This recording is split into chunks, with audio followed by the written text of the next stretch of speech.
Pre-ordering is stupid and dumb and you shouldn't do it. But you already know this, so why am I telling you it? Because I know pre-ordering is stupid and dumb and you shouldn't do it. I have fallen for the hype of pre-ordering more times than I'd like to admit, and in fact, I think we've all fallen for the hype of pre-ordering at least once in our lives, and that sucks because modern video games always come out broken and buggy and kind of shitty. So why succumb to the temptations of pre-ordering?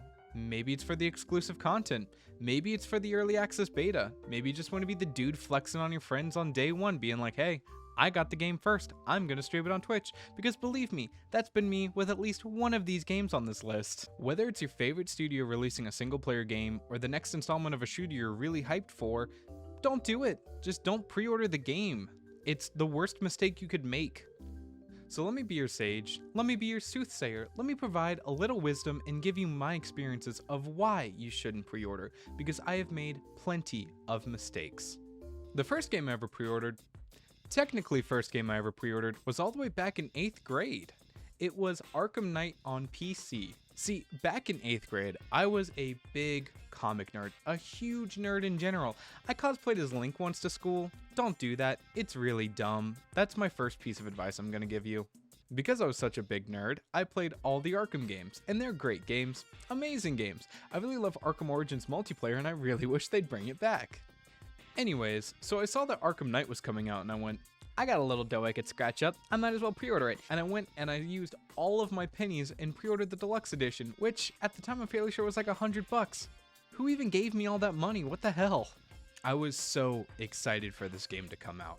I pre-downloaded it, I waited till midnight, and I played it, and it was broken and buggy and was unoptimized as hell on PC. The game was running at about 5 FPS, and that might have just been my shitty PC because, you know, I was in like 8th grade, didn't have the money for a good PC, but it was also because the game was frame locked at 30 FPS, which is bullshit. The game was so bad, so poorly optimized that they removed the game from Steam until they came up with a fix from it. Could you imagine that nowadays, a studio actually pulling the game from stores until they came up with a fix for their broken, shitty game?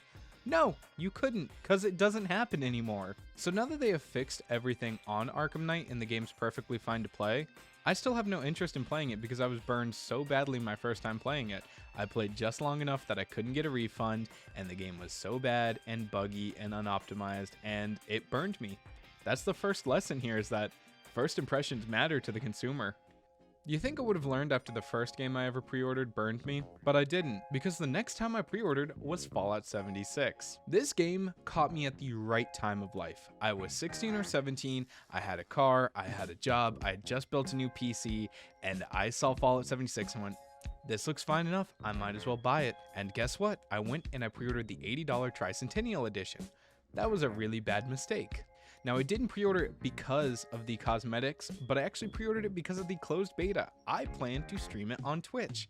I wanted to be the first person to stream it on Twitch, and it was actually the first thing I ever streamed on Twitch, twitch.tv/Atomic Vomit. Go follow me. So the closed beta was a little buggy, it was a little unoptimized, but it was still decently fun. But people online started to raise good points after the closed beta, like, why are there Institute super mutants when the Institute doesn't exist yet? Or, there's no NPCs in this game, that's kind of shit. Or, this game is 2 weeks from launch, what the fuck? All of these concerns, I mean every single one of these, ran off my smooth monkey brain like water off a duck's back. I didn't care. At the time I was like, they'll fix it, they'll fix it, they'll always fix it, I got nothing to worry about. They didn't fix shit. The game launched exactly like how the beta was, and that's really rough. I tried to have fun with Fallout 76. I really did. I played the game for about 15 hours, got my character to a decent level, and then went, I'm not having fun with this. The gameplay loop's unfun. I'm not playing it anymore. And so I dropped it. Now take this from somebody who Fallout 4 is one of his favorite games. At launch, Fallout 76 was boring as hell. I know that they've added NPCs, I know that they've fixed a lot of bugs with this game, and I know that it's got a core fan base that really likes it, but the gameplay loop itself in Fallout 76 isn't fun in the slightest. And that's the biggest problem with this game, is that the gameplay is just not fun compared to other Fallout games. Now, if the gameplay loop itself being unfun wasn't bad enough, what truly burned me about Fallout 76 is the fact that private worlds are tied behind a subscription service. Like, why? Why?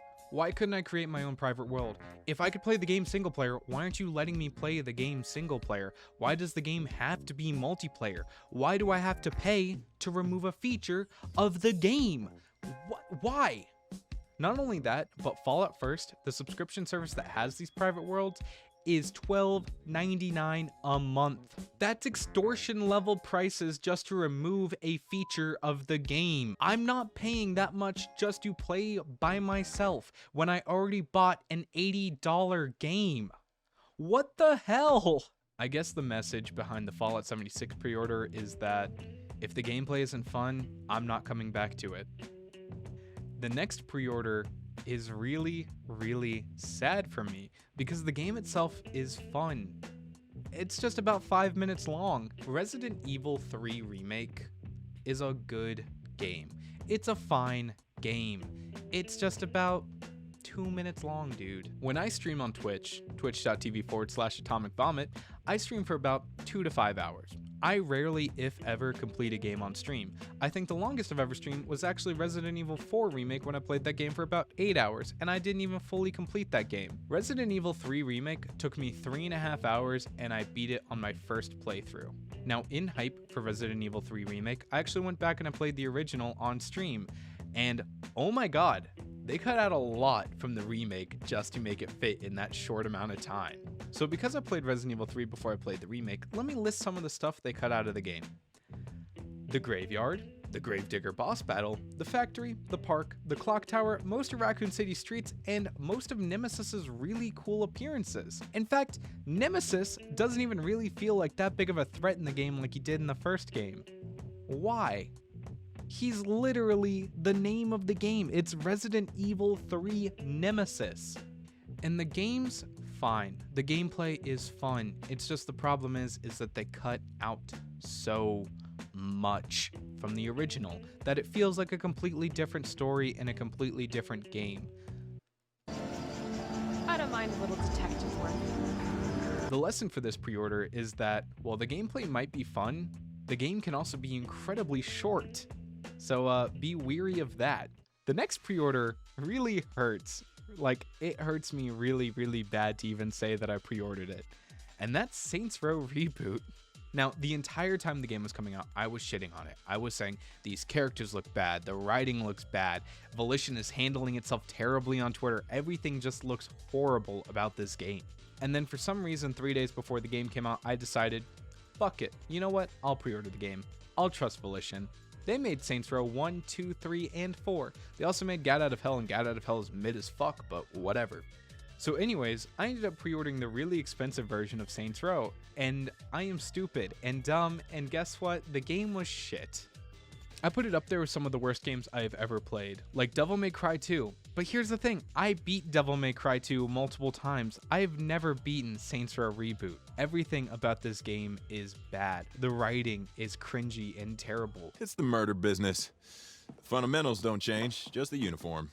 I can tell you love it. Okay, I don't have to love it. I have to pay my student loan. The gameplay is repetitive and monotonous. The glitches are hilarious, but it really sucks when my character's clothes disappear and then the game won't let me put clothes back on. Like, what the hell, man?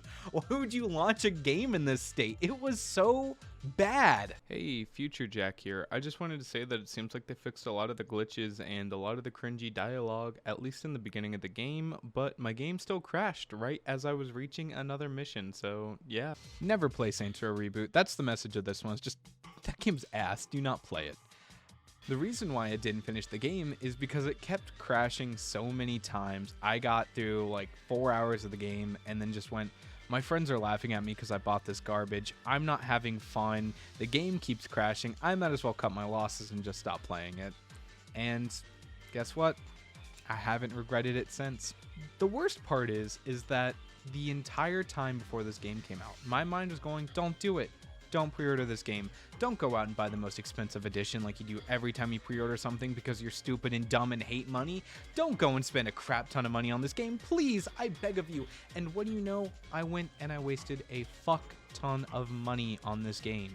That's another lesson, guys. Do not pre-order the most expensive edition of a game. You're just gonna get burned really bad. This game is the reason Volition closed down, and that really sucks because at the time, Volition was working on a patch for Saints Row 2 that would have fixed everything wrong with the PC port. I don't think that's ever coming out now that this game killed Volition, so yeah, fuck it, this is the worst game of all time. My fifth terrible, not so good experience with pre-ordering is actually the first time I ever pre-ordered. I was around 10 or 11, a wee lad, no taller than my girlfriend, and she's really short. I was, weirdly enough, a huge fan of Naughty Bear, especially the game Panic in Paradise. It's really fun, by the way, go play it. Anyways, I went to GameStop, and I got talking with the GameStop employee about Naughty Bear, and they tell me, hey, there's a new Naughty Bear game coming out. Why don't you pre-order it? And my dumb 10-year-old brain didn't understanding that pre-ordering was stupid, and I said, hell yeah, I don't have enough money to pre-order an entire game. So the GameStop clerk went, you can put down a partial pre-order on a game, how about $10? And I went, wow, okay mister, thanks for the great deal. He handed me a receipt, said he would call me, and I never got the call. And in fact, it turns out there was never a Naughty Bear game coming out during this time.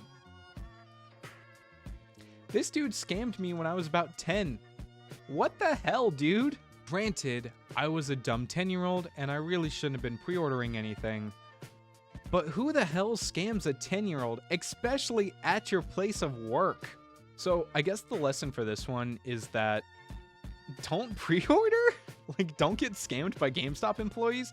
And GameStop employee from Charlottesville who scammed me, if you're watching this, I hope bad things happen to you for scamming a 10-year-old kid. Thank you for letting me be your little wisdom warrior, here to give you some sage advice of why you shouldn't pre-order and explaining my mistakes with pre-ordering.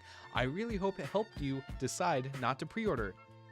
Actually, I did have one good experience with pre-ordering, Resident Evil 4 Remake. It was really fun, and I plan to stream it on Twitch, so go follow me, twitch.tv/AtomicPommet. No!